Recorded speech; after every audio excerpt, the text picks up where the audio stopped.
the Wrestling Underground podcast. If you're listening live on twitch.tv/Wrestling Underground, I haven't been able to export Making an Impact to YouTube for some reason.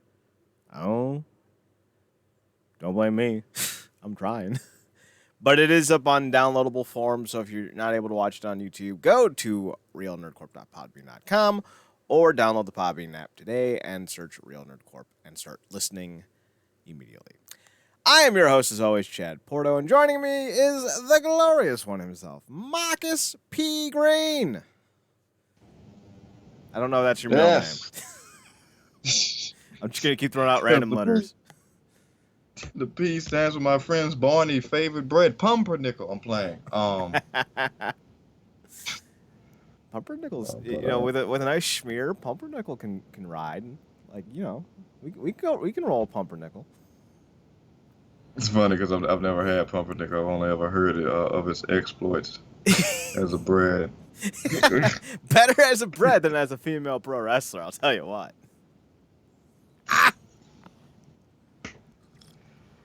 So, obviously by tonight's video's titles, you can tell what we're talking about. Mother truckers, it's the Tessaning. Tessa Blanchard is into the... Oh, God. So, let me just start off by saying that this is the most piddly-ass petty crap I think I've ever seen. And Allysin Kay has single-handedly set back women's wrestling 20 years. Let me be very clear. What we know about the situation is becoming less and less clear by the day. Marcus, do you want to recap? Let's do it. So here's what we know, and here's what we were told. What we know is there were 4 women in Japan in 2017. One was Tessa Blanchard, one was La Rosa Negra, and 2 have yet to be named. The 2 were a partied and witness to a fight between La Rosa Negra and Tessa Blanchard. La Rosa Negra then began telling everyone after said fights that Tessa called her a racial slur. This is something that we were talking about last week about who was actually there to witness it. Turns out, nobody. So this is just one person's word. I don't know La Rosa Negra. I don't know anyone who knows La Rosa Negra. I don't know anyone who has any reason to doubt La Rosa Negra. I am not questioning her validity. I am simply saying that it's simply her word that everyone is going off of. If you're going to go after someone's career, I would hope that you would have more than someone's word. What else we know? According to La Rosa herself, and Big Swole, right? That's her name, Big Swole? Yeah. They both confirmed that this whole thing was squashed. Both parties apologized to one another back in November of 2019. So 3 months ago, at the very least, it may have been 2018 for all I know, but at the very least, this has been done and buried. The parties made amends. They apologized to one another. This was over. Until Allysin Kay decided that she wanted to ruin someone's big day. She's going on to say that it's never the wrong time to stand up for people, except when it's over. When you when you cut yourself, your parents tell you not to pick at the scab because it's healing. If you pick at the scab, you open the wound. And that's exactly what Allysin Kay did. Oh, mother! Aaron Rodgers is not human. Sorry. So she ripped open this healing scab for no other reason than to start drama. Now, there are conflicting reports from here on out about Tessa's behavior. On one side, everyone in Impact is pretty much saying she's been handling herself like a responsible adult. But now there's another report, and now, granted, I trust Fightful as much as I'm willing to throw Sean Ross Sapp into a pit of alligators, which is to say I can't throw him very far, so I can't trust them very far. But they're reporting that apparently Tessa is the head trainer for women in wrestling, which doesn't make any sense because I didn't know they had a training school. They're also reporting that Tessa has been known to be a bit confrontational and has even made several people upset and one woman even cry. Now, there's no specific instances, no names were specifically named. So again, what's the context? Was this one woman teaching them how to take bumps incorrectly, and she's like, you're going to get someone killed, you're bad at your job, and she's like, I'm not bad at my job, and she starts crying? Because in that case, Tessa would be pretty much right. But is she just saying you're ugly and no one likes you, go kill yourself? Well, then Tessa would be pretty fucked up. What I'm saying is the WoW report. I just love that I came up with that, the WoW report. The WoW report is not conclusive to anything, just more muck being rigged. No one's coming forward with any actual accusations about WoW, and no one's coming out with any specific instances. Nor is there any evidence to anything to the contrary. So what we're getting is just more of the same from what we got with Allysin Kay. And what we got with Allysin Kay is that you really can't take her word for anything. We know that there's been some incidents with Tessa in the past that can't be denied and that won't be defended. So when people like Priscilla Kelly, who, let's be honest, is extremely confrontational in her own right, talk about how they have had issues with Tessa, I don't disbelieve that. But when you say things like she's a bully, and then you spend a week bullying her on Twitter, I don't know how you can sit here and justify anything you just said. Because that's kind of one of those things where you're pretty much doubling down on what you claimed she's doing. There's no such thing as a good bully. There's no such thing as a good, persistent harassment campaign. You can't do that and claim that someone else is a bully. Bullying tactics are bullying tactics, whether you think you're on the right side or on the wrong side. So I don't know why they're going after her at this specific moment, but I do know that there's a lot to be worried about. Now there is a giant point to this, and we'll get there. So Allysin Kay released these quote unquote DMs while tagging Tessa, saying, "I said what I had to say, so I'd love to move on." But she didn't need to say it. But here we go. But I just got several messages about Tessa Blanchard trying to spread lies. Unfortunately for you, I built my 11-year reputation on being respectful. Instead of owning to your mistakes, you lie, scheme, and prove you haven't changed. Then she releases 2 DMs that don't prove anything, but we will show you on the screen because I am about unbiased objectivity. I guess I only need to open up one.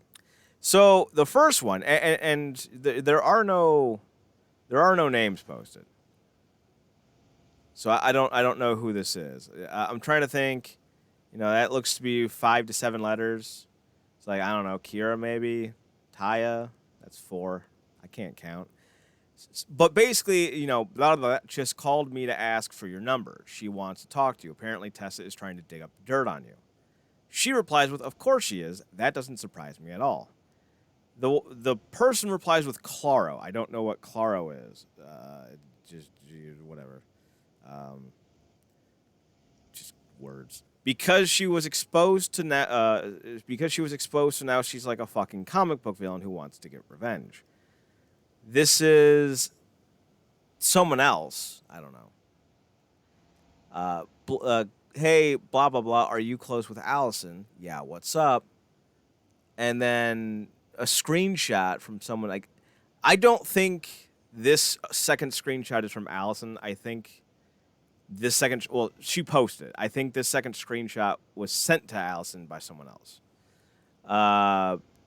I'm trying to convince an Impact employee to talk to you about Allysin Kay.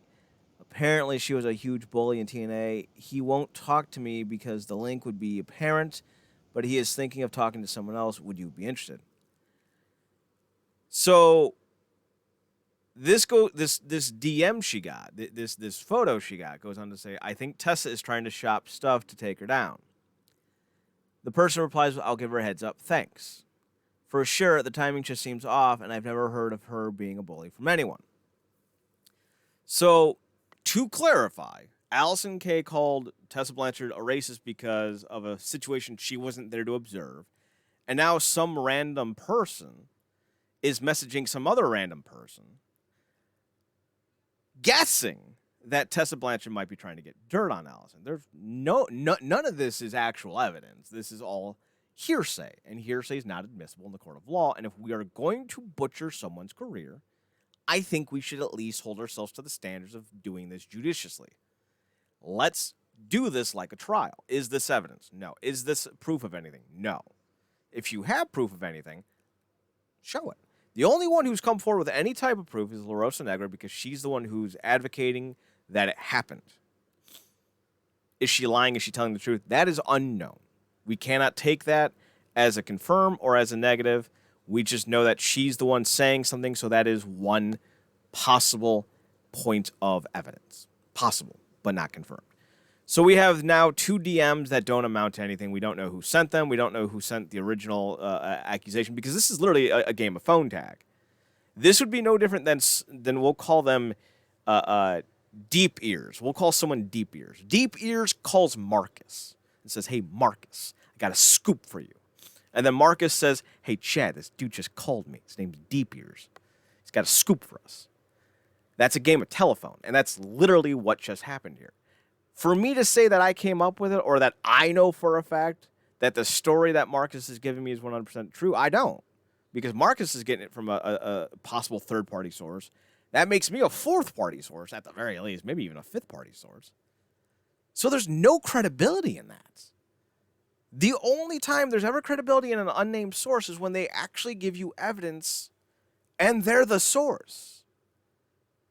So, like, if Marcus watches Conan get slapped in the face with his own 2 eyes, he can call me and go, "I just saw Conan get slapped in the face." And I'll be like, "Oh, that's a story." And by the way, Conan did get slapped in the face, and it was hilarious. Or sad. I'm not really sure. He's old, and he's so broken. Leave him alone, even if he is a douche.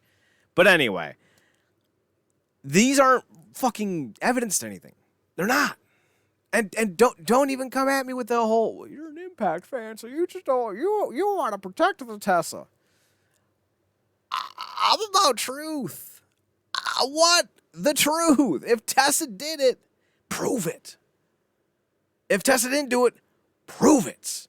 Right now, all these women are doing are playing goddamn games with one another. It is a deleted scene from Mean Girls, and I know why it was deleted, because it sucks.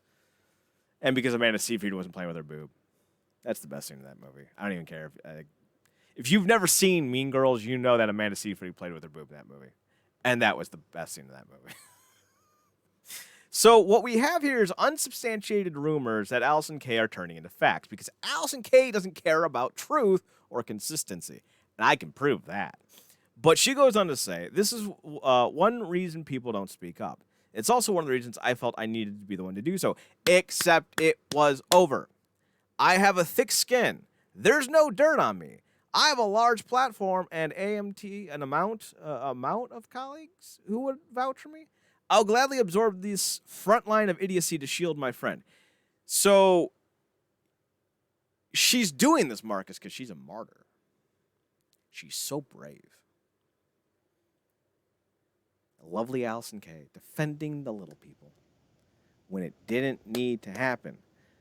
This is like a dude shoving you. You going, "What the fuck?" Him going, "I'm sorry, I thought you were someone else." You shaking hands, and then me just knocking the dude out. I didn't need to do that. This was done. Like, this is Israel and Palestine going, "All right, listen, we've been done fucking up. We're sorry."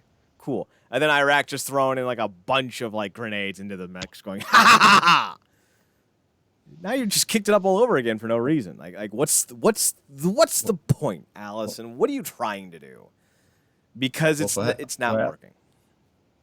Yeah, well, perhaps I wasn't offended enough by the shove. Right? How dare you, Marcus, not think that was a hate crime? I need to show you just how offended you should have been. This is trash. This is juvenile, childish trash. Listen, there's a theory going on that I don't necessarily believe, but I can see the merit to it. Her name is Negra. I would not be surprised if Tessa and her, because the fight that they got in is confirmed. said Negra. She heard different, and it escalated. I don't know if that's the case. I'm not even trying to make an excuse for Tessa, because I do know that some of Tessa's behavior has been downright, I don't want to say despicable, because that would imply a much more significant, cruelty to her actions than warrants it. But it has been, disruptive at times. There was an incident with her ex-boyfriend. I think it was her then boyfriend, or possibly right after they broke up, with Ricochet at the Performance Center in Orlando a few years back. We know that happened. If you're trying to get hired by the biggest wrestling company in the United States, why would you risk that? That's a juvenile, childish thing to do. But that doesn't make her a racist. It just makes her dumb. Is Tessa Blanchard childish and immature? Probably. I would 100% believe that. She has a certain bravado about her that makes me feel like she can't take criticism, that she is overly defensive. Neither of those are qualities that would make her a terrible person. But it would make her hard to work with. I know this because, 10 years ago, I was immature and childish. I didn't handle things well. I didn't go around calling people the N-word. But I had a hard time with people saying that I needed to work on something, or that I wasn't as good as I thought I was at something. When you go through some stuff, all you have to rely on is things you think you're good at. That becomes your identity. And when that's your identity, it becomes very hard for someone to take criticism. So I 100% believe that Tessa probably has incidents, involving, other people that think that either tantamount to bullying or just that she's a bitch. I 100% believe that's possible. I 100% believe that it's hard to work with her in most instances. But that's because there's enough evidence and enough people with enough credibility saying so. Now, Allysin Kay would have had some credibility if she had said this 6 months ago, a year ago, 2 years ago. She waited until the day before her Tessa's biggest win, and she did that on purpose. She can deny it all she wants. She waited to do it that day on purpose.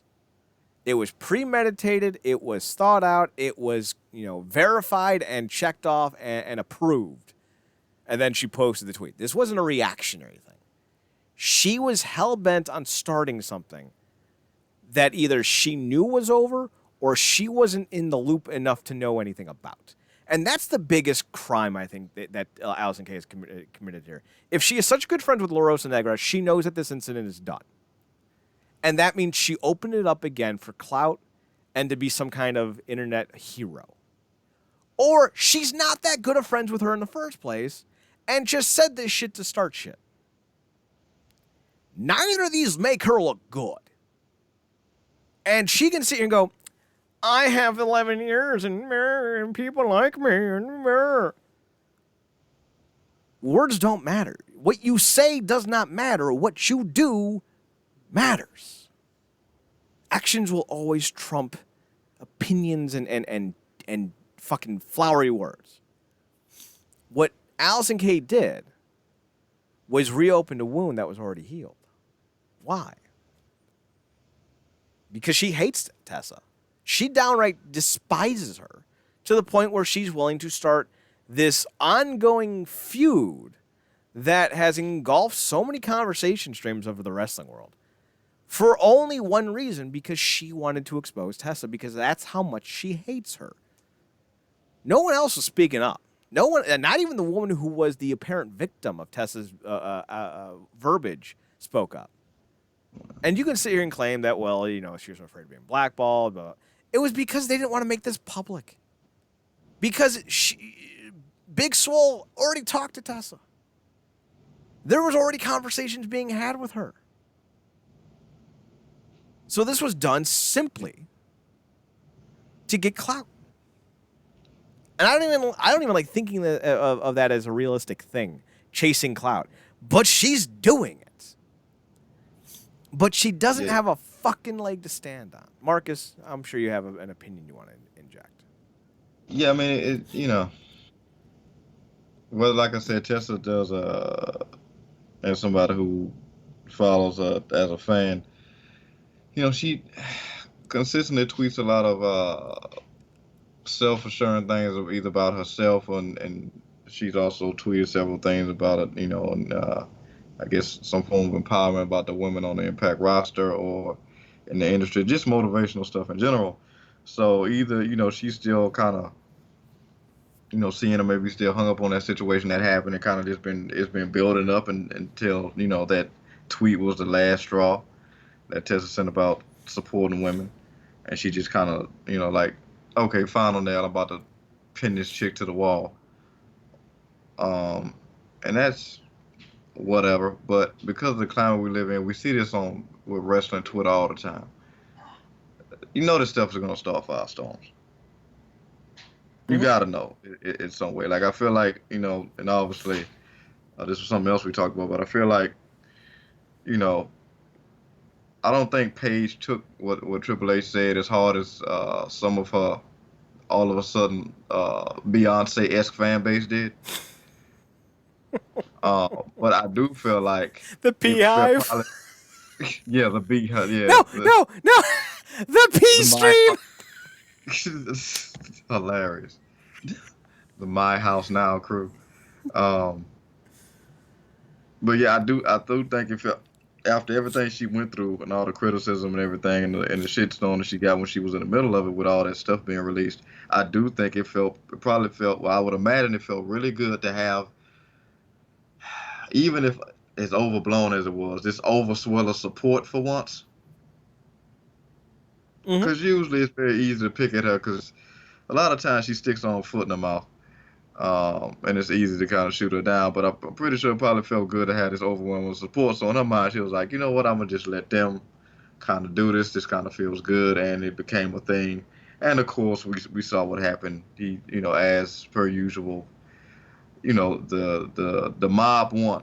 They got what they wanted. But back to this Tessa thing, kind of feels like the same thing. Like Sienna had to know that this was going to take on a life of its own. Maybe not as much as it did when she initially did it, but I think she probably liked how it turned out because people got to see that this girl that everybody talked about wasn't as shiny in her diamond-esque persona as they thought she was. But I think people like me, you, and other uh, people of credibility within this industry on this side of it anyway. Like you said, we kind of knew. You heard the stories, heard the rumors, could piece stuff together.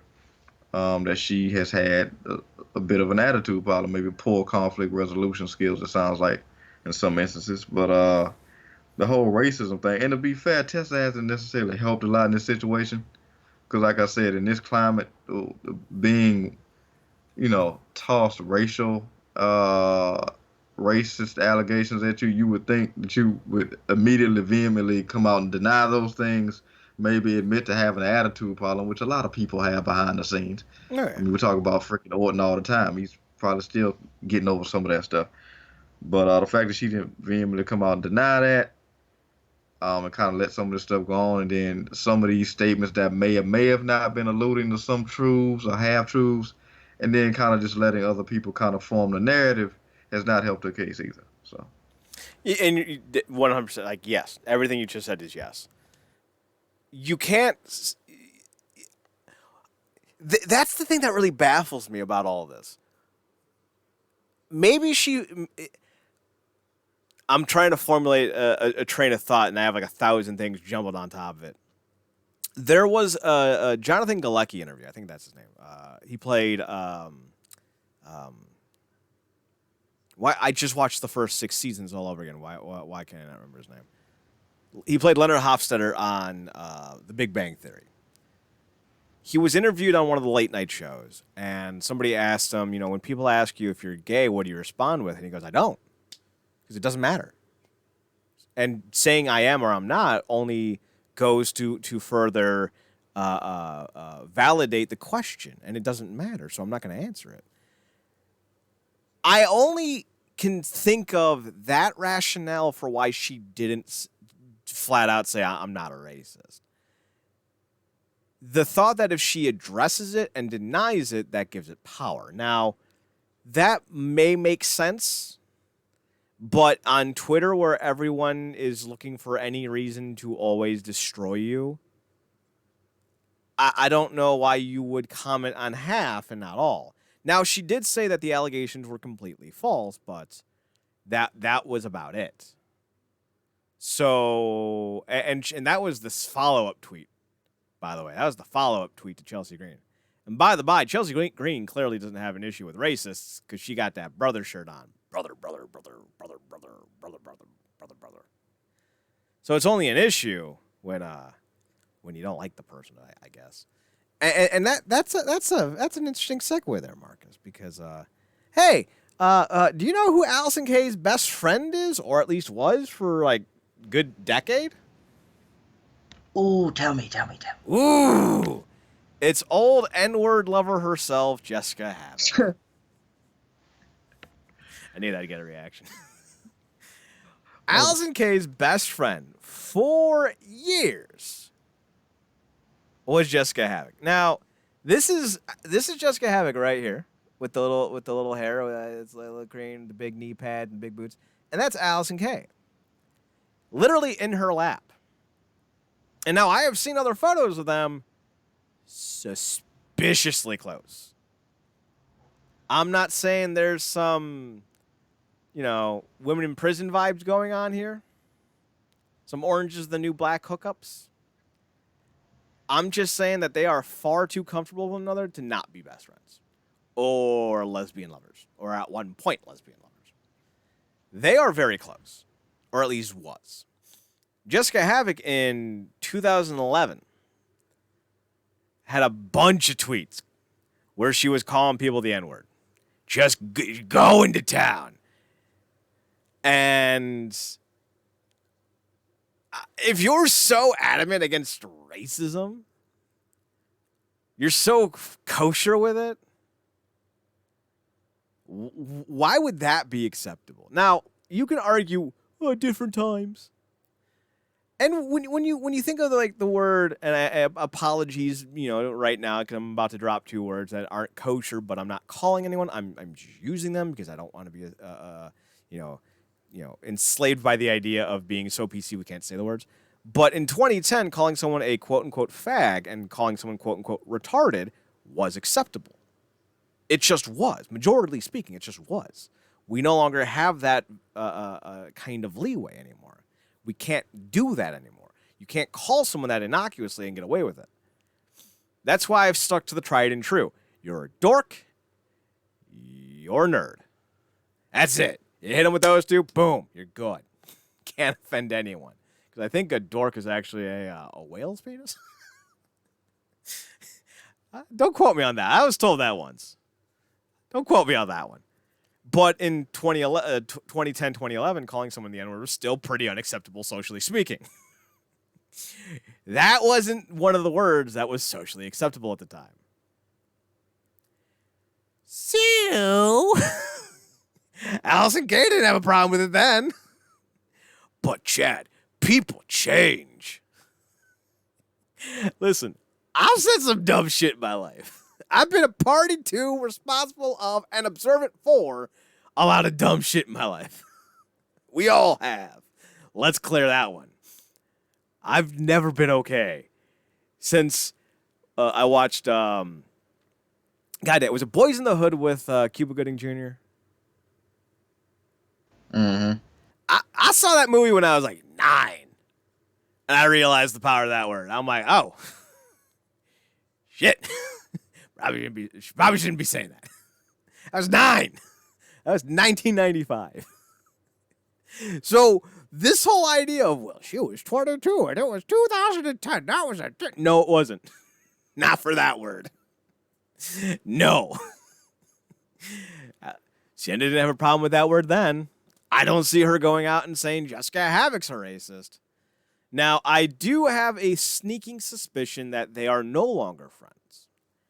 But I'll get there. So if you don't believe that Jessica Havoc and her big ol' racist tweeting and Sienna weren't friends, I got the receipts for it. In a 2012 Diva Dirt article, kind of surprised me they've been around for that long and are still posting shit. Good for them. Good for them. It was stated that there was a legitimate rivalry outside of the realms of kayfabe between Mercedes Martinez. Congratulations, by the way, Miss Martinez, on signing the WWE. I think that's a destructive, deplorable organization, but you about to make some money. You're about to be in front of the most eyes of your career, and for that alone, I am happy for you. Because that woman, more than probably every other woman, besides maybe cheerleader Melissa and Sarah Del Rey, deserves to be known as one of the greatest of all time. So, sincerely, congratulations. You are fantastic. And if anyone deserves to be signed by any company for any large amount of money, it's you. But apparently Jessica Havoc and Mercedes Martinez had a legitimate beef.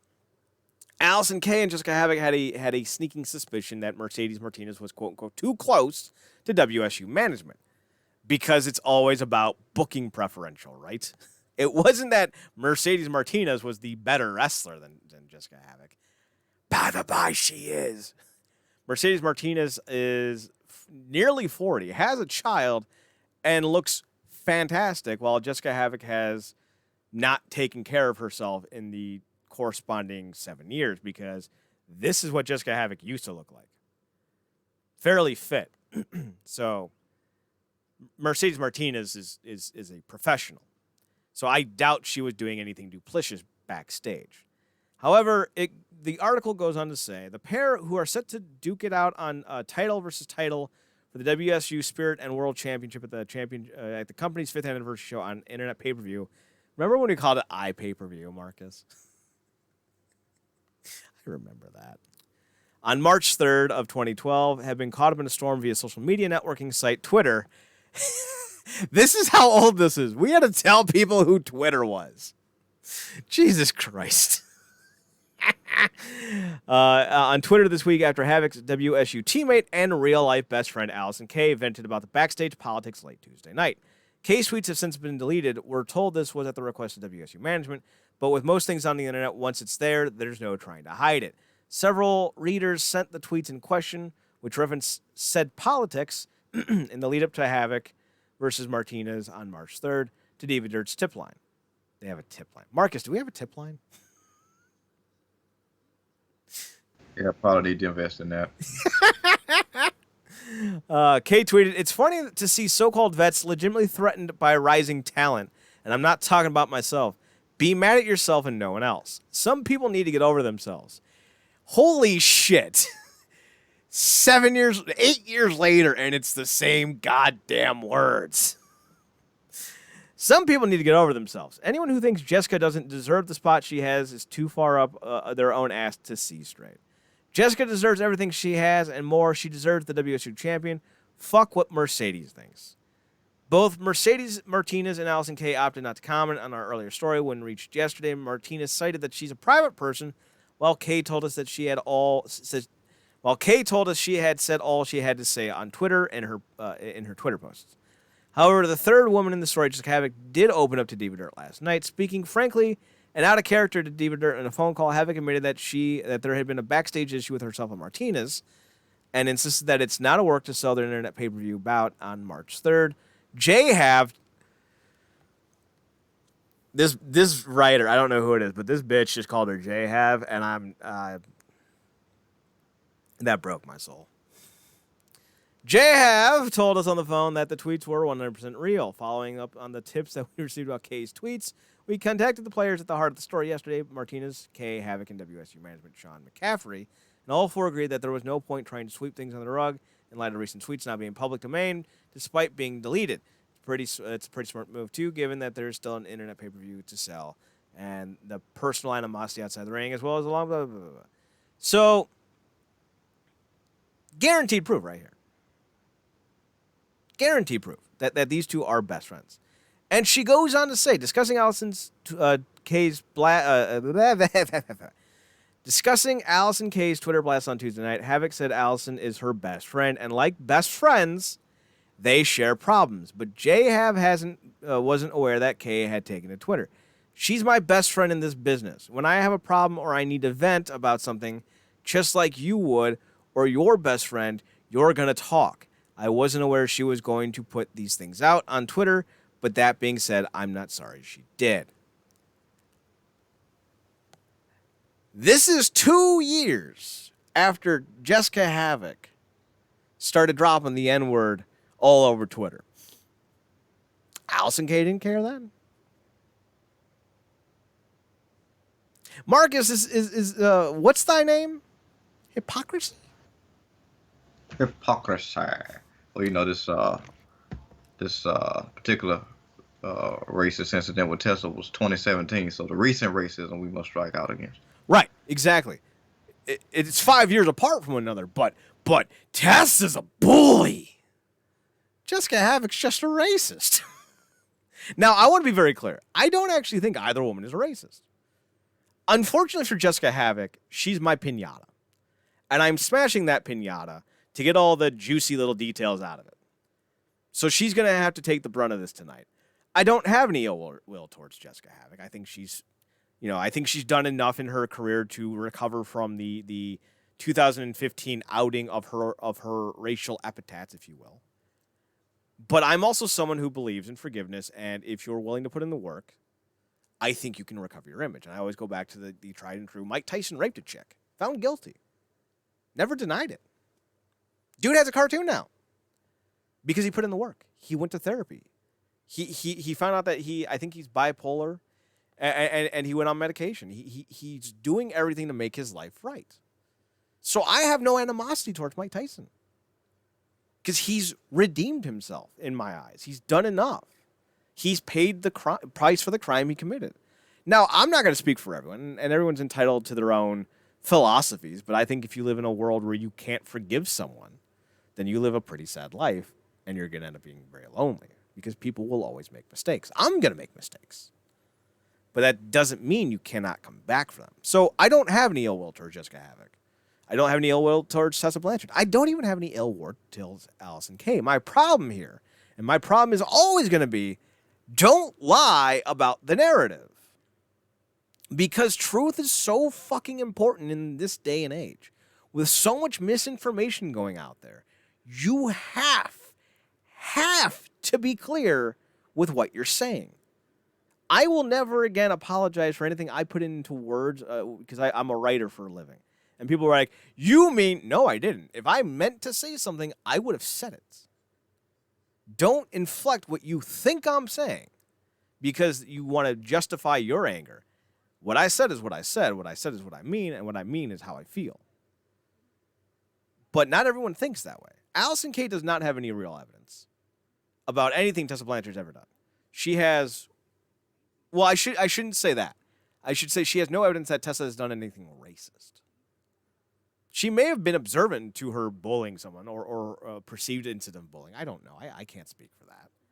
But I do know that a lot of the allegations about her saying the N-word in Japan and a lot of this stuff about her trying to ruin Allysin Kay's career, that's all hearsay. And she's running with it as it's fact.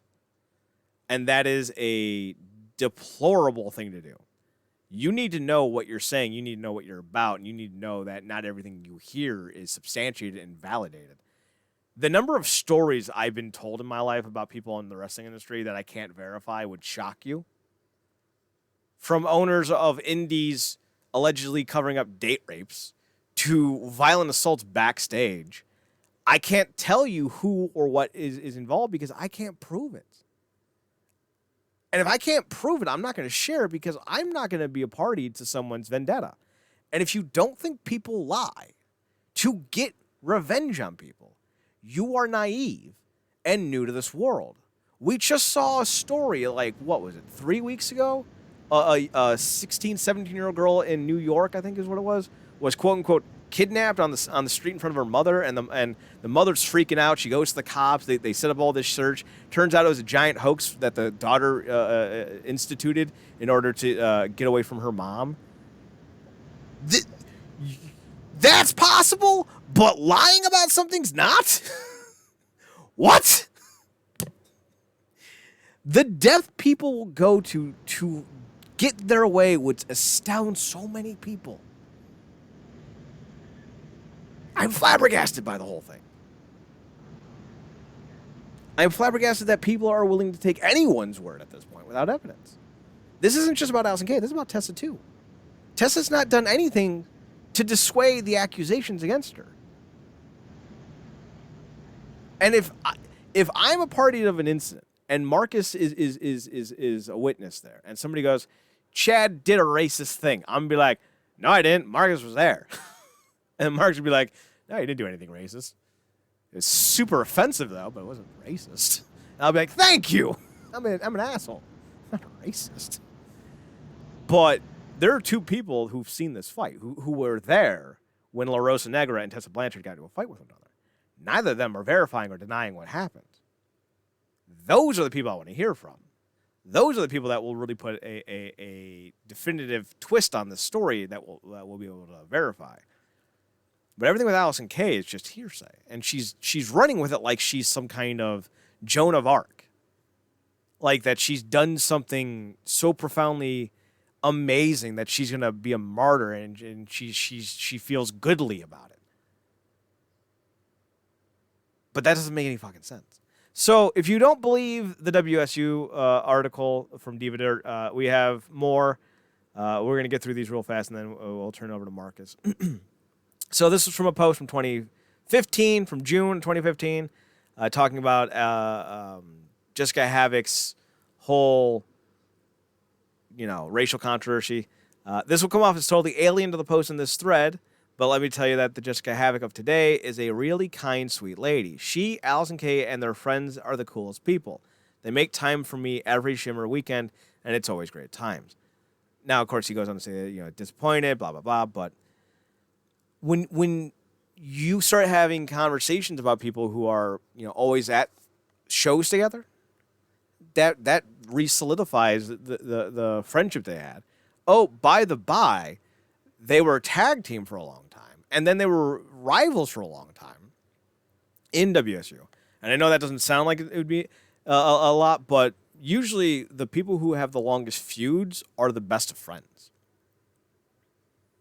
I know that's kind of shocking, but the people who get along most together are usually the people who will end up having the better feuds. And then if you need any more evidence, there's a bunch of tweets that Jessica Havoc tweeted to Sienna, ranging from, 2012 to 2018.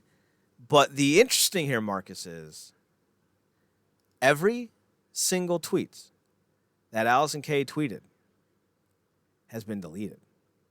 There is no tweet that Sienna, Allysin Kay, has left on her profile that is not deleted. Every tweet that she's sent to Allysin Kay, every tweet Allysin Kay has sent to Jessica Havoc has been deleted. Now, the only thing I can think of for that is either one, she tweets and deletes a lot. Two, she's trying to delete things that would be controversial and possibly damning to her career. Or three, she and Jessica Havoc no longer have a relationship. I don't know which one of those is the truth, but there's plenty of evidence right now from people flat out saying they're best friends to Jessica Havoc saying flat out they're best friends to tweets that were there and now they're not. I don't know how much more evidence you need to know that at least at one point they were best friends. So either Sienna's okay with racism as long as her best friend, or she's not, and maybe Jessica Havoc is a bigger piece of crap than we thought of. I don't know. I don't know why you would stop being friends with someone unless it's, for a pretty good reason. So I don't think Jessica Havoc's a racist. I don't think Sienna and her stopped being friends. I just maybe think that she's a tweeter and deleter, which isn't a problem, but it does go to show you that Allysin Kay does have no problems with people dropping the N-word as long as it's someone she likes. And if that's the case, then how the fuck can you stand on any goddamn ground and go after someone for being a quote-unquote racist? And then, with that in mind, how can you continually harass someone over the course of a week? Because that makes you a bully as well. So somehow, Allysin Kay has become as bad as Tessa Blanchard in this conversation, Oh, a week ago, I said that wasn't even the case. I said a week ago, Tessa Blanchard has more to disprove than Allysin Kay, but Allysin Kay does not look good in this. Now, all of a sudden, Allysin Kay befriends a racist, quote-unquote alleged racist, harasses someone for endless days on end, and she's doing it, quote-unquote, because she's defending herself, but she won't shut up about Tessa, even when she's, quote-unquote, not defending herself. So that makes Sienna a bully. It makes Sienna, at the very least, a racist apologist. Because if just saying the word makes you a racist, Jessica Havoc had to delete like 20-some-odd tweets where she used the word. So that makes her a 20-time bigger racist than Tessa.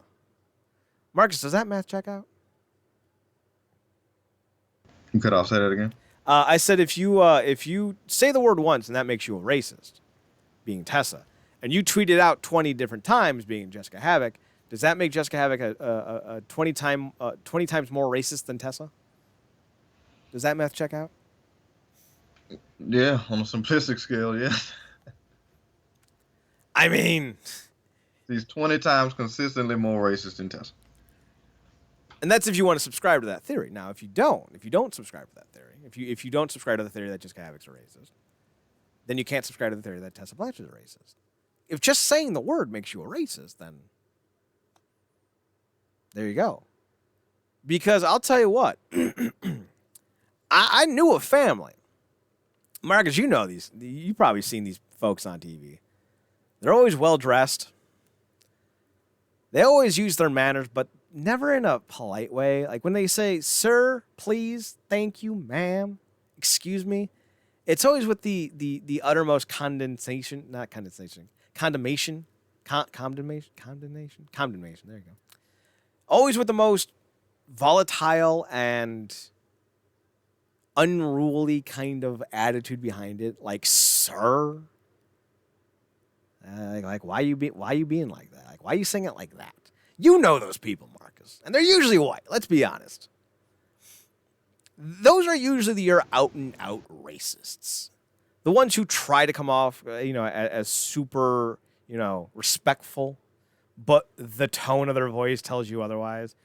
I know a family just like that. I've never heard them use the N-word in their life. I know for a fact that family is, well, at least some of them, are hardcore racists. That's why I keep my distance. So not saying the word doesn't make you not a racist, and saying the word doesn't make you a racist. That's a fallacy. That's a false argument. The facts are that Tessa has an accusation against her. Jessica Havoc said the word. We know she said the word. There's no denying that. Sienna didn't have a problem with her saying the word, but she thinks Tessa's an out-and-out racist. Hypocrisy. That's the name of the game today, folks. Sienna ruined her career with this. She can recover. She can. But she is now no better than Tessa Blanchard because she's doing exactly what Tessa Blanchard did. You are not standing up for someone when the issue is done. I don't understand that logic, and I never will. Someone may be smarter than me, taller, prettier, gets all the girls that I can't. Like Marcus. But I don't have that capability to understand that kind of mindset where one person's racist and the other one's not, even though the behavior's dramatically the same. It's a sticky wicket, Marcus. It's a sticky wicket. Yeah, it is. It's just such a crap storm, like you said, because it's between this, so many people that do tweet and delete stuff. We talked about the show you and Zach talked extensively about the Twitch thing, but oh no, the Twitch thing we'll get to. Like the Twitch thing's is on the docket tonight because that happened. Like the Twitch thing happened an hour before we went on the air on Wednesday, so we didn't even know it had happened yet. So you and I are going to have a long conversation about the Twitch stream as well. Marcus, with all that we now know and all that's been alleged, what's your personal opinion on all this? Do you think Tessa said it?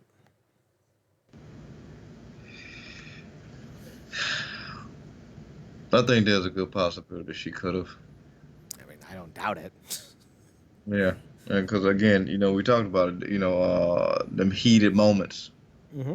You know, um, and stuff like that. It's also weird too, because what's that statement she put out that while I didn't say this racial thing, now I'm gonna make sure that we stand up against the fight against racism. It just seemed like while it's a good uh a good thing to point to, I guess, end on and kind of comfort some people. It did kind of seem like a bit like a force cap, if you will, just to kind of pacify people who might have been still on the edge, even if she had said like a solid statement to kind of pacify some people, like, oh, well, she's going to fight against racism. Clearly, she did. She's on the side of good now, whatever. But it kind of seemed like it was like a over unnecessary situation. Point to add there. But Mm-hmm. I do think there's a chance she could have said it in the moment, and that they squashed it, whatever, and that she is or have done better since. And I'm also not one of these people that stupidly come to the defense. Well, she could have said the N word. She dated Ricochet. That has nothing to do with a concept of that whole thing and what she could have said in the moment. Mm-hmm. And people that do that stuff, they just I don't get it. Like I think they refuse to see the deeper context and the concept of that whole thing. And it's cool. Like we talk about all the time. For a lot of people, ignorance is bliss, and people like to stay in their little comfort bubbles. But that's not an excuse for that. I do think that she probably did say it, and like you said, they squashed it. The whole Sienna thing, like it was just a culmination of very coincidental situations. We already separated the concept between what Sienna accused of and what Chelsea accused of. I also don't doubt the fact that she's, been a part of that bully scenario. But she's also came out and talked about being bullied. So again, hurt people hurt people. I understand that situation, but that is completely separate from her calling that girl a racial epithet. So um, probably did happen. It sucks, but these people are human, not superheroes. Um, despite what some people may view them as on social media. So, like I said, I'm not one of these people that's outraged and want to flip every table and want the girl to be hung by the stake, if you will. Um, I just, like I said, she said, I just want to see her own it and take steps to do better, not, keep coming out with these half-assed statements or doubling down on unnecessary verbiage so she can, pump herself up in her own head, because that's not going to help herself or the company going forward. It's not. It's absolutely not. And one of the things I think is imperative to note. I agree with you. I agree with you on the idea that just because she dated a black dude and a Mexican dude doesn't mean she doesn't have the ability to say these words. I do push back against the idea that just because she dated minorities, that means she's not. Just because she dates a minority doesn't mean she can't be a racist. I don't know any racists who would date a minority, like at all. You could be bigoted. You might even be a bit judgmental, but I don't think you're a racist if you date a minority. I don't see how you can love someone that you think is inferior to you. That doesn't make sense in my brain. But that doesn't mean she doesn't have the ability to say that word. It doesn't mean she doesn't have the ability to be destructive as a human being. I don't think for a second that she isn't capable of, because someone that angry, and she is. Tessa Blanchard's an angry woman. Someone that angry all the time has so much venom in her, and she's looking for any way to inflict other people with it. And one of one of the best ways to do it, and again, I mentioned this last week, and it doesn't paint her in any better of a light. But one of the better ways to really hurt someone is to attack them personally. If you want to hurt someone, if you are so upset that you want to make someone's day ruined, you're gonna pick something that will specifically target them. It may not be racially motivated. It may not be genderly motivated. It may not be ethically or religiously motivated. But that's a thing that you can attack, and you do. Does that make her a racist? No. Does that make her a bad person? Probably. Probably. So this whole situation is looking fairly bad for both people. Tessa has all of the. It would have been better if Tessa never said anything, because she could eventually one day, a year later, go, "Why did you never comment on the accusations against you?" And Tessa could have just said, "I don't comment on rumors." And boom, she wins. That's how you play the long game, Tessa. But this half-assed, oh, Chelsea, you're blah, blah, blah, and then you say, I never said it, it never happened, and then you go, I'm fighting against racism. What? That's the most half-assed. I did say it, but I'm not sorry, and I'm going to say something to appease you. Bullshit answer I've ever seen in my life. Like, the implication that she's now going to be like a card-carrying, social justice warrior, I'm supposed to believe that? I don't believe that. I don't believe that at all. I don't think anyone believes that. So I think that was very, what's the word I'm looking for, Marcus? Hollow? Yeah. There's a word I'm thinking of. I want to say indiscreet, but that's not right. There's nothing of substance about her statement, and I think that's part of the problem. She just doesn't seem to care, or at least she doesn't seem to want to take responsibility in a more authentic way. I think a lot of shallow self-serving in those statements. Inauthentic is the word I was thinking of. All right, Yeah, okay, so I just got done watching the NFC title game. I haven't changed the channel yet. You watched the show 911, and you're a big fan of it, I think, right? Uh-huh. Well, they have a spinoff. It's on. Yeah. It's premiering right now. 911 Lone Star. This dumb motherfucker pulled a half-sliced burrito out of the fridge, saw that it was in tinfoil, and threw it in the microwave. It caught on fire, and then he threw the flaming burrito into the trash can. And now the whole power plant's on fire. Yeah, I'm glad you said that, because I actually slipped my mind that it was premiering tonight. But Marcus, flaming burrito burnt down a power plant. But it's literally the little things. This kind of reminds me. Did you ever watch what was that boat movie with Liam Neeson as the dad? Battleship. Oh God, no! I saw Rihanna was in that. I'm like, no, thank you. I don't need her going umbrella all the time. Like, no, you can't pronounce umbrella. I'm gonna give you 500 words to say. Fuck that idea. That's funny you say that, because I'm pretty sure she feels the same way about that film. I'm pretty sure everyone feels the same way about it. They fought aliens. Because I forgot what late night talk show host she did this game segment with. But anyway, he was trying to do pickup lines after this cocktail array of cocktails he served her. He was like, hi, how you doing? Aren't you that girl from Battleship? She was like, fuck off.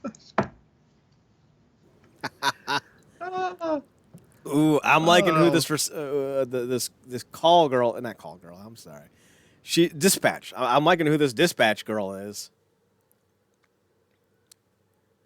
Yeah, it's funny that that's the sister to the youngest Jefferson on Black Lightning. Lightning, actually, that's her real life sister. No shit. Yeah, China Ann McClain. Yeah, they got some good genes. I got some good genes too. How about we take our jeans off and see what happens? Now that's a pickup line. That was good. I'm gonna use that.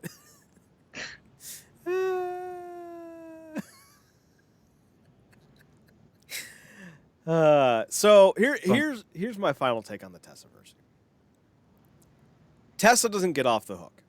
She needs to either produce the two women who were there to refute the accusations, in which case it's going to get a lot uglier for a lot of other people, or she needs to say that she did it, why she said it, own it, and apologize for it. I mean, if Chelsea Green is going to wear a Hulk Hogan shirt, she has zero ability to say that she wouldn't forgive you. She gave that man money. And he said it while boning his best friend's wife. So, like, context matters. But she needs to refute this in an authentic way because she can no longer hide behind the veil of no comment. She's commented on it. She's given life to the rumor by ineffectively squashing it. If somebody goes, Chad, you're 6'7", I'm gonna be like, are you blind? And then post my, my height on my driver's license that says I'm not. I'm 5'5". I'm not tall. I am the opposite. I am short. But if someone calls you a racist and you got, as the kids say, receipts to disprove otherwise, why wouldn't you show them? Now, as far as Allysin Kay goes, she is just as problematic as anyone else. She has gone out of her way to show that she is someone who is a bully, who will make apologies for people's behavior, if they're friends or not. So it's kind of one of those things where I think in hindsight, she would have been better off not saying anything because she could have at least, kept the veil of her being a good person.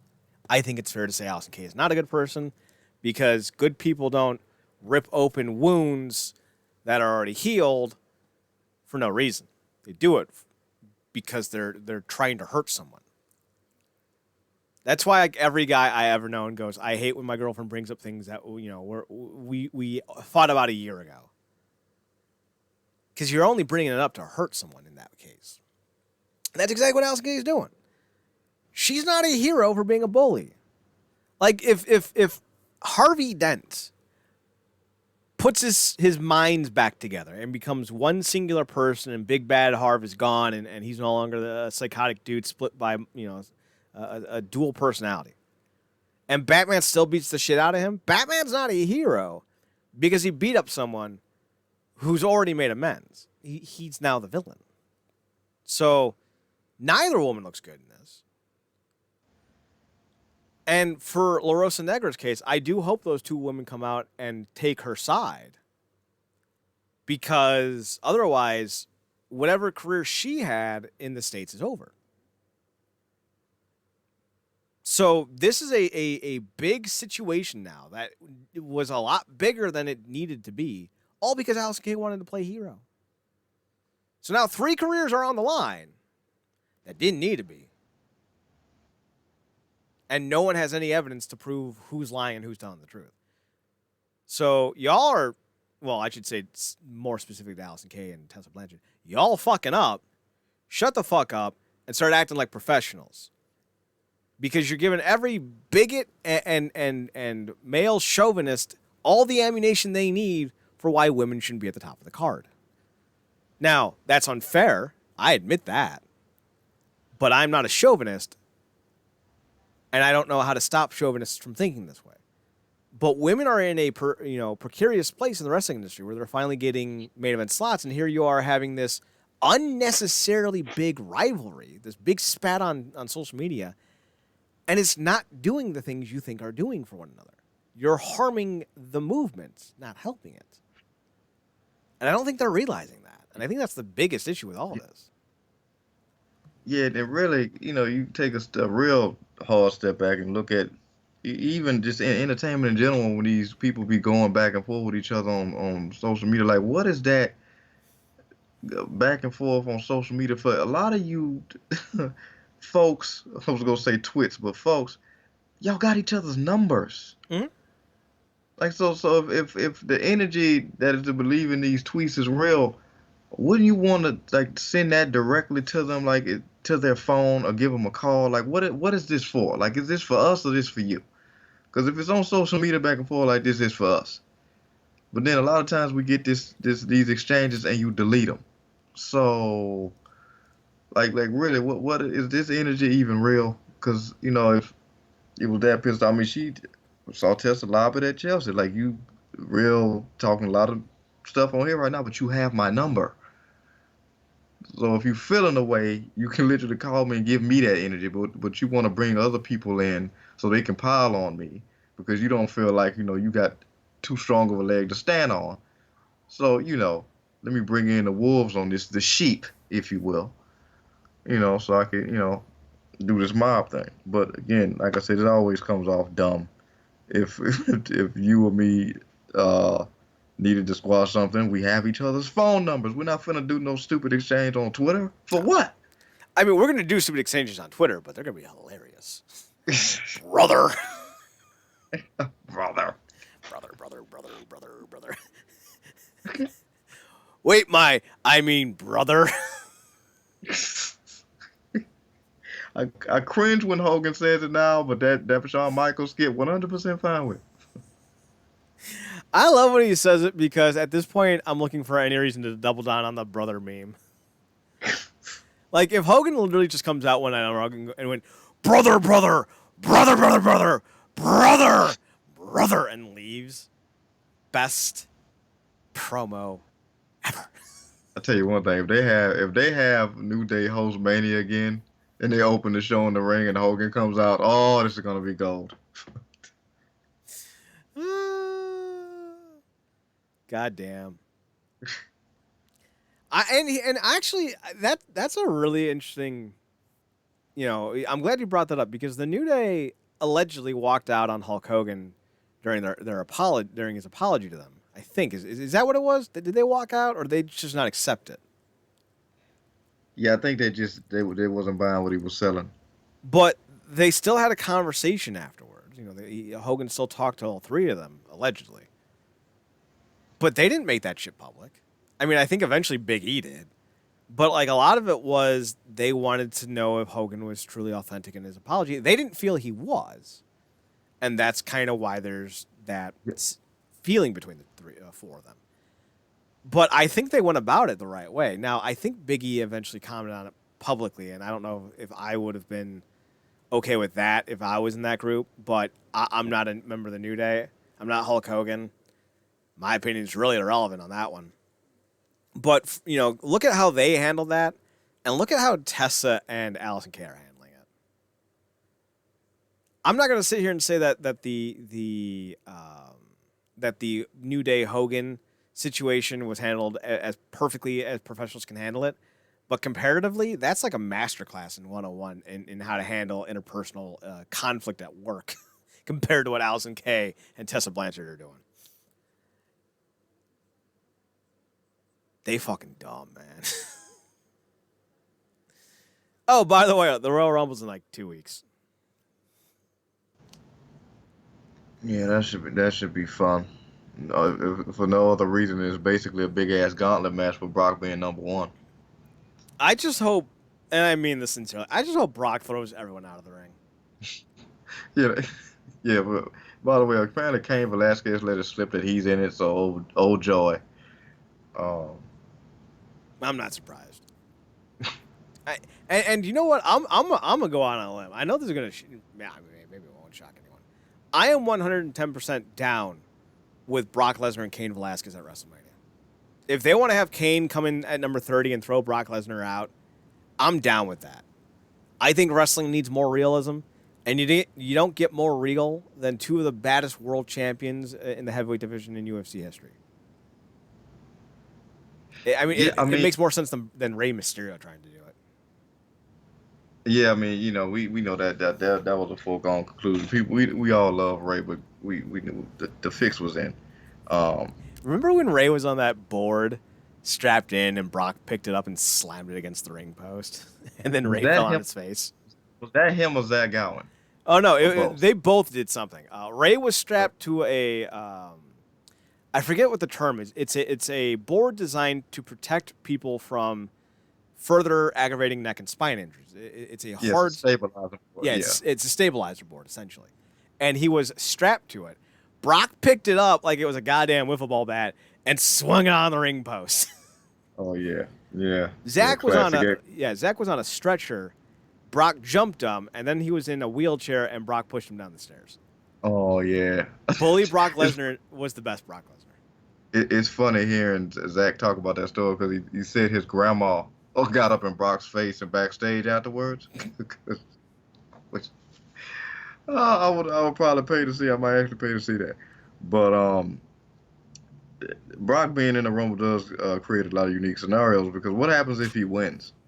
'Cause I heard some people talk about what if this basically just a setup for Roman to win. I'm getting kind of tired of these repeat Rumble winners. Mm-hmm.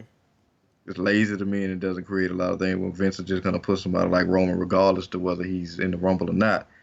But it's unique because at that point, if Brock wins, somebody's gonna have to because Brock he's not the smart one smartest shark in the tank, but he is the most ferocious. So somebody would basically just have to pick at him until he like, oh, you wanted that Mania, you got it. Because in his mind, he's not gonna lose no way. Mm-hmm.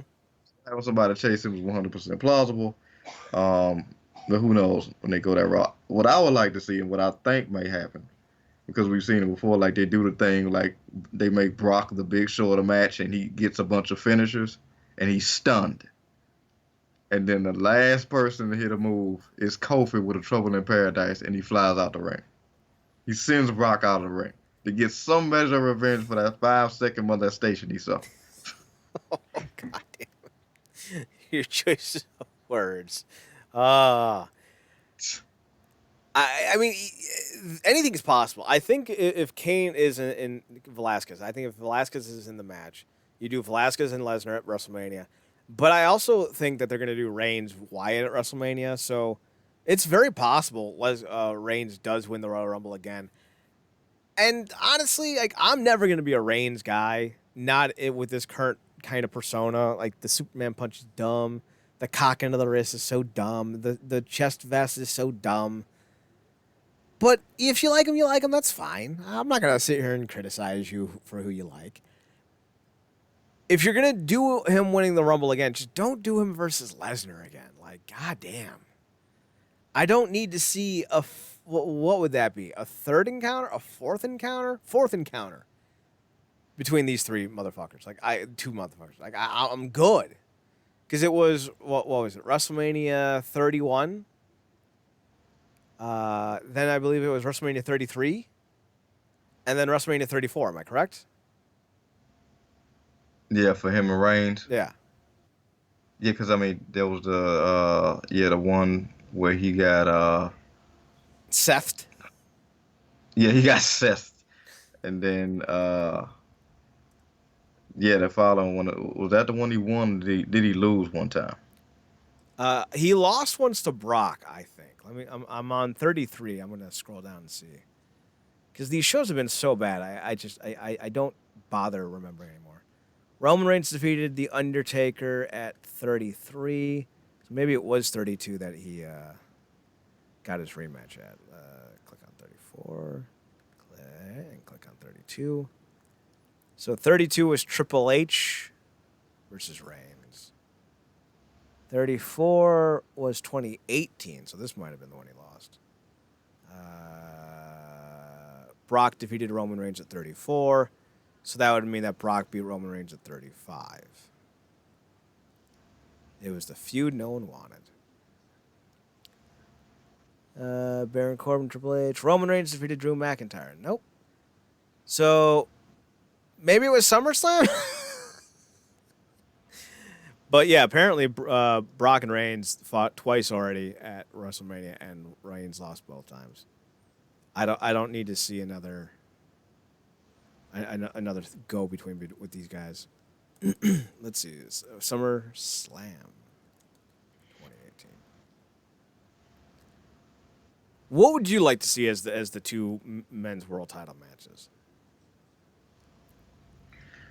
Let's see. We got. Bray is the champion. So Reigns beat Lesnar at SummerSlam 2018. Just for clarity. Yeah, that was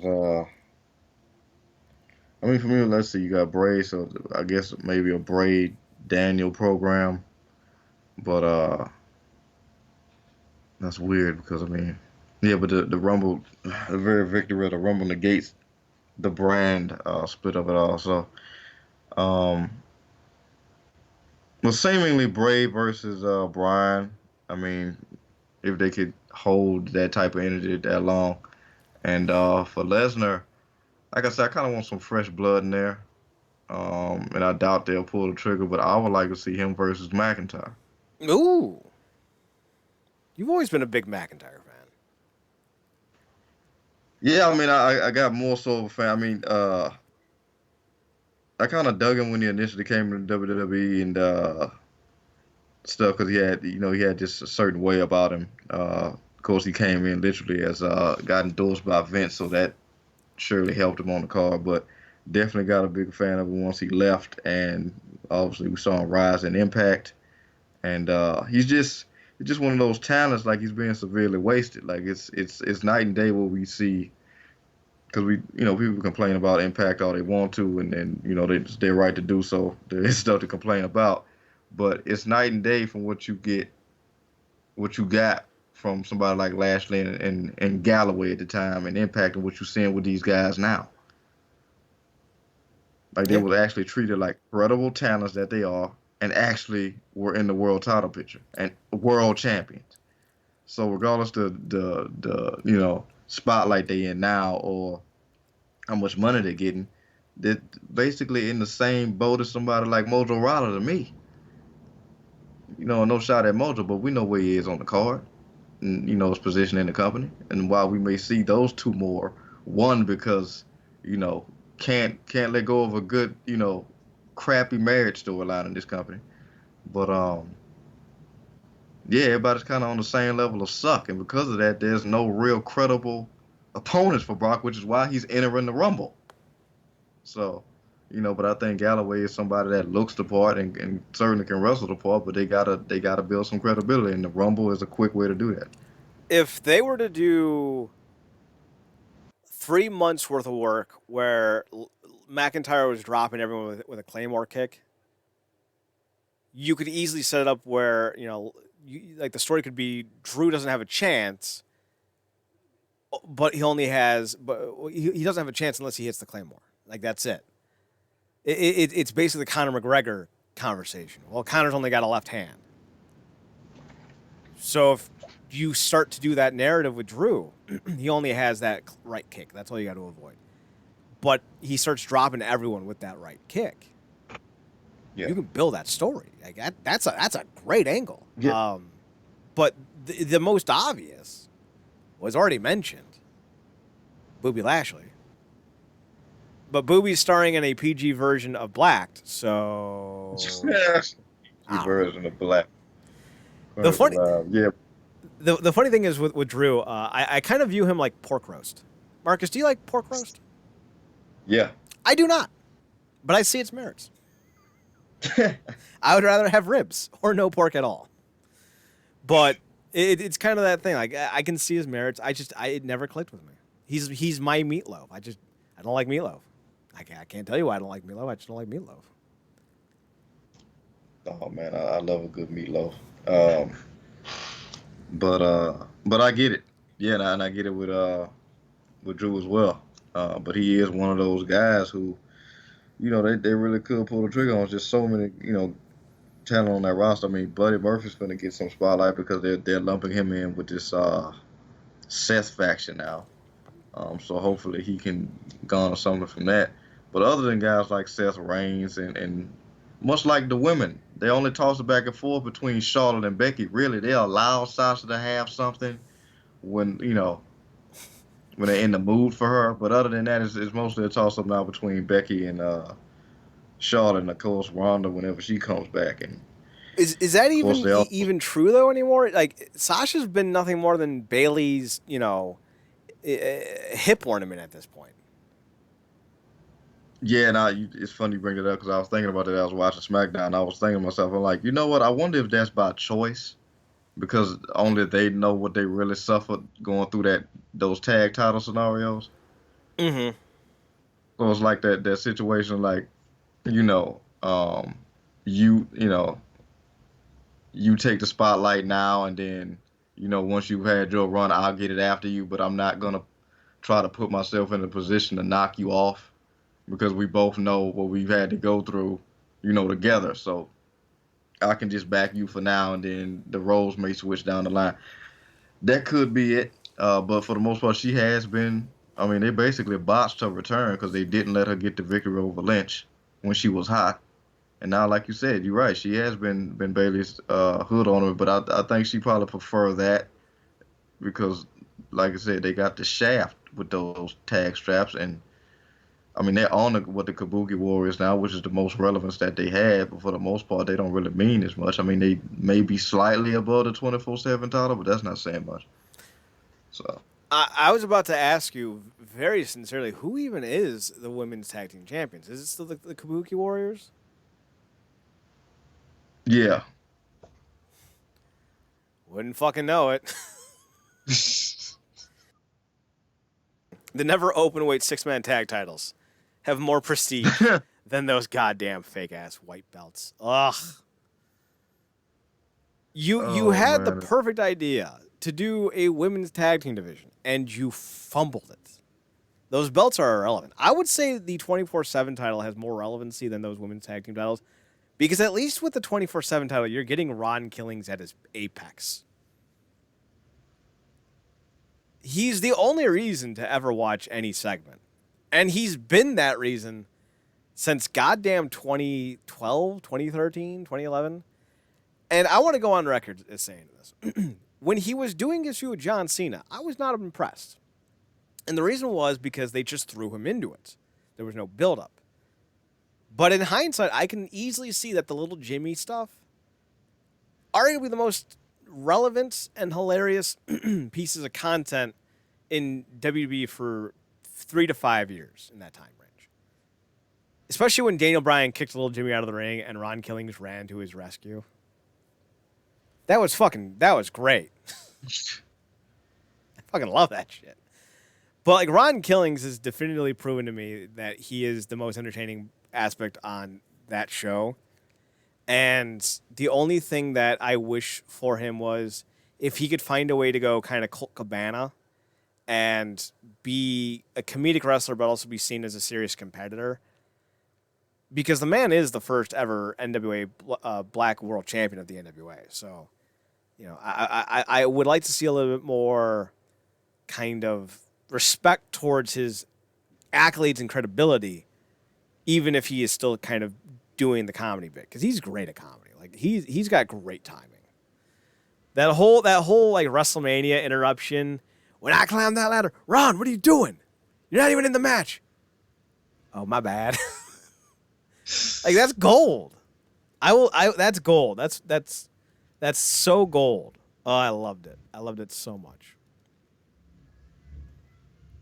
Ron Yeah, Killings, all Brock truth Lesnar, is just WrestleMania. all truth is just the business. I mean, the guy is however many, a guy of a particular age, and he's in better shape and has more charisma than half the roster. That's many years his junior. So Are you talking about Adam Cole, baby? Because I am. So if they do Killings Lesnar at WrestleMania, I'll apologize for every negative thing I've ever said about WWE. I will join the Randy Orton fan club. I will tell Seth Rollins that his dingle isn't short. I will be the most gracious of people. wait, like we can do the Seth thing, but I can't let you join a damn water club. You will have no credibility left. It's too much. I will shake Orton's hand if they put the belt on Ron Killings at WrestleMania. Now currently, see, this is why me and Chad can't write this stuff. See, now I'm getting all kind of ideas because it's like, okay, because I was going to ask you, is all truth in the match, but it's not like you would know because Chad saves himself on killing his brain cells by not watching the product. So obviously he did that segment where he basically told Heyman he was going to enter the Rumble to eliminate Heyman. And then Heyman told him it was not me in the match, you idiot, it's Brock. Then Truth appropriately stepped out of the Rumble. But now I want him in the Rumble, and now in my head I'm like, okay, we switched to black guy. So instead of Kofi eliminating him, it's Truth. But on the way to the Rumble, he gets the belt back off freaking Mojo Rawley, because why not? And now, after being eliminated, up until WrestleMania, Brock's just stalking Truth for the F of it. Oh, Marcus. Oh, oh, And it's and they do this segment because Brock, what else? He ain't got nothing else to do. He ain't got no challenges. So the the freaking 24 crew come out, and then they corner him in the ring, and then all of a sudden you just hear Brock's music, and they scatter like rats as he chases Truth. Oh, it's brilliant. Marcus, I think I just found a way to book WrestleMania's main event to be the greatest of all time. So, Killings wins the Rumble. Killings wins it lastly by eliminating Brock because the 24/7 crew runs out and tries to dogpile on Killings, but they inadvertently all jump on Lesnar and they all go tumbling out of the ring. So Lesnar loses. Ron Killing wins. Ron goes to WrestleMania for 2 months hearing that he's going to not just lose, but be murdered by Brock. Ron gets in the ring. Brock slides in, hits an F5, pins him. Bell rings. The ref holds up Brock's arm and announces Brock Lesnar as the new 24/7 champion. And Brock looks perplexed. The bell rings again. Ron Killing rolls up Lesnar and wins the title. Book it. Like, could you imagine Brock beats Ron Killings in 5 seconds to win the 24/7 title because he attacks him before the bell rings, thus making a 24/7 title match. Then Ron rolls him up immediately after to win the WWE title because the bell rings for the main event to start. And Lesnar's sitting there with that crappy green watch belt as Ron is running through the crowd holding the stupid, dumb red Universal belt. Like, that would be hilarious, and I'm for the big dumbness of that entire booking. That's brilliant, but for that plan to work, that first bell can't ring. Exactly. Ron gets in the ring. Brock jumps him, hits him with the F5, the ref counts, then the bell rings. Yeah, because he's so infuriated, he doesn't even pay attention to the bell not ringing. Yep. He pins him. That whole thing goes through. Okay. Yeah, that works. But because the bell rings immediately after, he assumes that the match is, they're announcing that it's over. But then, whoever announces that Brock has won the 24/7 title, Ron's eyes open up like he does, and then just grabs him by the shorts, rolls him up, and the ref counts to 3. And then he spends, literally, this is how I would book it, he spends the next 5 months running from Brock Lesnar. Yeah, see, now we can integrate a peace of mind in there, too, because obviously Braun's not going to get up immediately from the F5 because why? I mean, it's one of the most protected moves in the thing unless it's against Strowman, whatever. Matches were trash. But, like I said, he's been chasing R-Truth leading up into the match, and in the process, he's been like the bigger shark, scaring away the littler sharks that have been coming out the truth, being the 24/7 bandits. So all of a sudden at Mania, they've mustered up this courage to jump Brock all at once because, like you said, he just took the 24/7 strap off him. So they come to the ring. Brock's like, "Oh, y'all want it now?" They jump him. In the process of this, R-Truth wakes up, and then the rest of your plan happens. I love that. So it would be even funnier but it would kind of kill the shock of it. But it would be even funnier if Brock literally pins every single guy. So when you look at the Wikipedia article, it's Brock Lesnar defeated Ron Killings for title change, 24/7 title. And then Brock defeated Buddy Murphy. Brock defeated Anthony Neath. Brock defeated Mike Bennett. All in the main event of WrestleMania. Then you get Ron Killings defeated Brock Lesnar 5 seconds for the WWE Universal Championship main event of WrestleMania. I think that would be funny as hell just to see as a goddamn entry in Wikipedia. It makes sense, and it's the Universal Championship, so it's not like... It's not like we gotta pretend this belt matters. Oh, my God. And then just the sheer insanity of Brock hemming the company up, going after one black man. Like, how funny would that be, though? Like, how funny would that be if, until SummerSlam, all Brock does is chase Ron Killings. And every time you see Ron Killings, he's screaming, "It's not a 24/7 title match! Leave me alone!" Like literally, like you wouldn't announce it. You wouldn't book it. You wouldn't be announcing like, oh yeah, Brock and Ron Killing are going to be at Raw this Monday. It would be like a random site, like Becky Lynch is trying to be cool because she's not, and she'll like I'm Becky Lynch and da da da da da, and all of a sudden as she's kind of promo, Ron pushes her out of the way and just starts sprinting, and then you see Lesnar following behind, and everyone's just like, what is happening? You don't see Lesnar or Killings for the next 3 weeks, and then Ron, you see Ron come out of the trash can, like he comes up, with the slots so you can see his head, and like he pushes the lid up a little bit, and he starts to step out, but then behind him you see someone coming out of a dumpster, and it's Lesnar, and that's just how it goes until SummerSlam. That's the entire feud. Every 3 to 5 weeks you get a new random ass segment that's not pre-booked. It's not pre-announced. It's just done the day of, and it's inserted into the show, and it's just there. It sits there, and it's a thing, and it's funny as fuck. Folks that's listening, you can say it's ridiculous if you want to, but the best storyline currently going on in that company, specifically the main roster, is Otis and Mandy Rose. If those two end up hooking up in real life, I'm gonna hate everything about the world. I like it better than Batista and Dana Brooke. At least like that one kind of makes sense. They're both bodybuilder enthusiasts. They're both attractive. Like, all right, Otis looks like a potato with hair.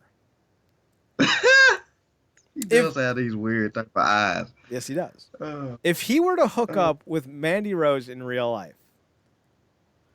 I don't know how I could handle that because I could sit here and say, arguably, I'm probably not more attractive than Batista. He's 6'3", 280 pounds of solid muscle. He's a Hollywood A-list actor with millions of dollars to his name. Yeah, I come up short in that comparison. I am far more funnier than he is, though. But Otis? And I also think you'd get far better taste in tattoos. Oh, God, yes. He's terrible taste in tattoos. But Otis? I don't have more going on than Otis? Like, come on. Isn't that how it works? Isn't that how it works, though? Like, girls like that end up falling for guys like Otis, and then it gives oh God, it gives us false hope. Hope. He's gonna give hopes to the internet scum who be on these fan sites or on these Twitter accounts hoping to catch some of these nip slips so they can make their day. Or praying for these news delete. Y'all, if you're praying for nudes or nip slips, I'm just gonna tell you something. There's something called Pornhub. Check it out. It's got some good content. Pretty sure I saw a Bobby Lashley video on there once. So there are two things I want to talk about before we go. This has been a long show, but we're going to make it a little bit longer. First and foremost, let's talk about a bad Twitch suspended, banned Impact's Twitter account. Not Twitter account, goddamn. Twitch account because allegedly of the Rob Van Dam makeout session with two hot chicks. Well, one hot chick, one heavily augmented. To me, that's the dumbest thing I've seen Twitch do, but they've banned people for less, and they've let others skate for more. And I think what people need to realize is I'm pretty sure Twitch does not have some type of algorithm that determines this. I think you have to be reported, and then somebody views the reports. So more than likely, someone verified that this happened, suspended them, and there you go. Most of these kinds of situations are resolved in 5 to 7 days, and the account is restored. And I have a feeling that's what's going to happen with the Twitch account. By Tuesday, I expect it to be back. If it's not, I will be perplexed. But Marcus, do you have any opinions on the Twitch situation? It's funny, because I've yet to watch the segment. But, I mean, it's interesting. I mean, I got to go with your stance on it, because we see this a lot. I see it a lot on Instagram, because a lot, like, you can say the Kardashians can kind of put up whatever pics they want, and they don't necessarily get any flack for it, but you see other models or whatnot of less, I guess, societal standing get whole pages deleted, posting similar pics. I hate to use the word, And but you're right. Models with less clout. yeah, Sorry, I hate that word. Models with less standing in the eyes of Hollywood or less influencers are held to higher standards, or held to lower standards, I should say. Wait. People with less followers are held to higher standards. There we go. If yeah. Jack Black was on Twitch, dollars to donuts, he could probably have some chick giving him fellatio, just as long as it's done with her out of screenshot. And they'd be cool with it because it's Jack Black on Twitter. Now, Jack Black would never do that. Jack Black is literally the kid who thought, Alf was the coolest shit in the world and still thinks that. And let's be honest, Alf is the coolest shit in the world. He's a goddamn alien from Melmac that eats cats. Who the fuck wouldn't like Alf? Do you like Alf, Marcus? Come on, man, it's Alf. Gotta love Alf. I mean, right? He's a fucking puppet, man. If you here, hardcore straight up, this is as real of a statement as I'll ever make on this show. If you find puppets creepy, we cannot be friends. Because I'm all about that big animal and Kermit energy. And if I can't watch a Muppets movie with you, we cannot be friends, we cannot canoodle, we cannot conspire, and we cannot make noodles. Come on, man. It got to a point when I was younger where I sold it Watch Sesame Street specifically for the Elmo's World segment. I mean, I'm all about that Grover, but I'm there. Like, different TV screen, same channel. Grover was a superhero. I mean, like, duh. Like, Grover would kick Elmo's ass, and you know it. now it's weird about the puppet thing because, like, I love Sesame Street, but when it came to Mr. Rogers, I checked out when they went to Make Believe Land. Oh, okay. Those are, I don't know what the fuck those are. I don't consider those puppets. I consider those miniatures with a slot for a hand. Like the one creepy dude with the little jangle hat, and he's got like a stick. What the fuck was that about? Yeah, they're not puppets; they're hand ornaments. Basically, I think you've seen the Santa Claus, right? Yeah. They kind of spoof those when Tim Allen's character goes to the North Pole for the first time. He's in front of this puppet show in his room, and he drops trout, and the puppets freak out because they see him in his skivvies, and they're like, ah! And they cover their eyes. I'm like, ew, fucking puppet. Like, I don't know what those are. Maybe those are technically puppets, and what we like are technically Muppets. I don't know. But if that's the case, then if you can't rock with a Muppet, then you can't rock with me. But I consider then Alpha Muppet. I consider the Turtles Muppets, the Teenage Mutant Ninja Turtles, anything by John Henson. But yeah, those fucking hand puppets from Roger's Neighborhood. Oh god, that was a horror segment, man. Do you think Impact should have been suspended on Twitch?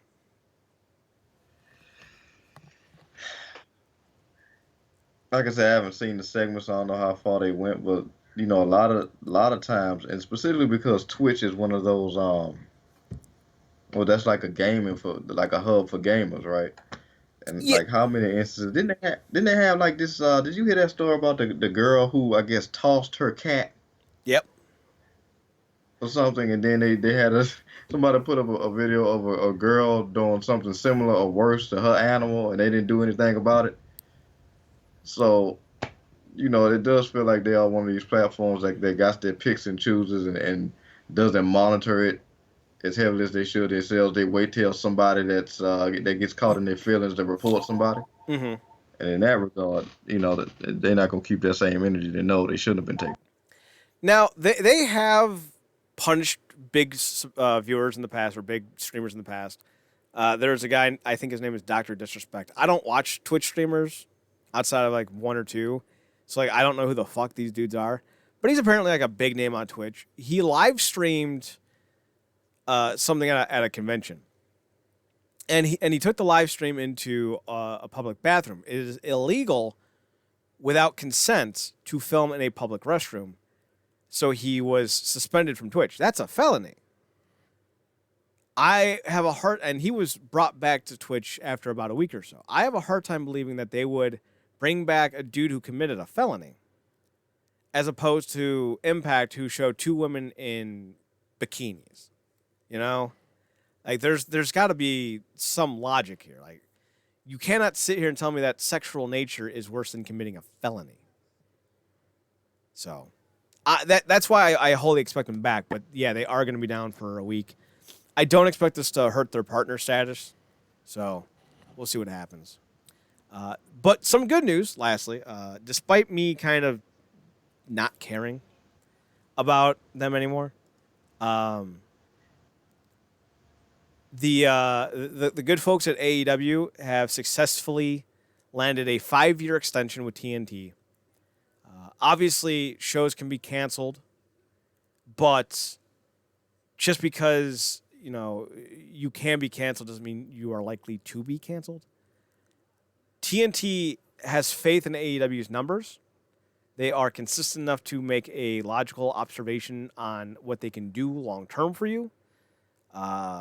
It's good for AEW, it's good for the business, and it's good for Cody because now he has 5 years to figure out how to book things correctly. Apparently, Tony Khan's helping out more and more with booking, and a lot of people seem to notice changes being made to the product for the better. Marcus, how do you feel about AEW getting a 5-year extension with TNT? I can't be mad at it. Really, I just got to be happy for him. Because, we critique a lot of this stuff, but we never want to see stuff go out of business or people lose their jobs. And we talk about it all the time. And you say it every week, watch more wrestling. And this place that is viable for people to come outside of the perceived big kahuna, if you will, and make a good living and, get some notoriety from it. And like you said, this does give them more breathing room to secure the direction of their product and stamp it into the ground definitively. So, it's not as much all over the place as we've kind of seen it at times. But it's another place for people to work. Mm-hmm. It was kind of a gamble for TNT to even, go into that about wrestling. Like, wrestling hadn't been on TNT since what? WCW? Yep. So, that was a gamble, but they took it and it's yielding results. And, apparently they're going to be turning a profit this year, which is, you don't get a lot of stuff. I mean, we talk about, AEW is essentially a startup, Mm-hmm. So for them to be turning a profit, I mean, something's working, and that fan base is clicking into it. But I can't be mad at it. Like you said, this gives them time, and hopefully they are, behind the scenes trying to hone the creative side of things when it not only comes to how they structure that mid and world title cards with the men, but certainly the stuff with the women. So it definitely gives them time to do that. And I mean, it like I said, we need something to to combat the crap that we see from WWE every week. And if since Lucha Underground is definitively dead, and we ain't exactly too high up on Ring of Honor right now, maybe Martyrs Road can turn that around. But they got a good lane to stamp themselves in the ground, and now they got the support to do it. So Yeah, they got the money, they have the TV show, they have the talent. Now it's time to put it all together. I do think that Tony Khan joining the decision-making table is a good idea, mostly because at this point, Cody has proven he can't do it. So even if it's Tony Khan who has to do it, at least someone's stepping in to be like, hey, we need to streamline this shit. But the product itself will not improve until Tony Khan starts making some departures, until he starts letting some future endeavors go, one of which needs to be Excalibur on commentary. I think he's holding that product back significantly. I don't think he's very good at his job. I think his lack of training, because he's never, to the best of my knowledge, he's never been trained to be a broadcaster. So you can tell in a lot of his commentary missteps, and there are many. And it's been so egregious, I stopped watching. Beyond just the issues with some of the in-ring stuff, the biggest stuff that I had, in terms of criticisms with AEW was the commentary. It was bad. It's still pretty bad. But they signed Taz. They got Tony Schiavone. You have Jim Ross. They're bringing apparently they're bringing AEW Dark to TV. So perfect opportunity to get Excalibur off the goddamn channel. You don't need to fire him, but just take him off TV. Put him in a backstage role. Maybe he'll be useful there. I don't know. Cody needs to stop hiring people because he likes them, though. He needs to start hiring people who can actually improve his product. Because that's a big issue that I think AEW has. That's just my opinion, though. Marcus, any final thoughts on anything? No, that's about it, man. R.I.P. to Rocky Johnson. That's always going to be like one of those hard things to deal with because, when guys get into their 70s and 80s, you expect to have to hear these stories. It's never easy to lose a parent, but at least The Rock got, 40-odd years with his father. Yeah. So, I mean, that's always a great thing. I don't know how close the two are. I know that he and his mother and he and his grandmother are very close. And I know his father didn't want him going into wrestling, and that did kind of cause some conflicts when it first happened back in 95, 94. But I would imagine that he's hopefully I would hope that he's very close with his father, or was very close with his father, because that would make the whole situation even worse if there was like issues. I just never saw a lot of tweets about his dad like I did his mom and grandmother.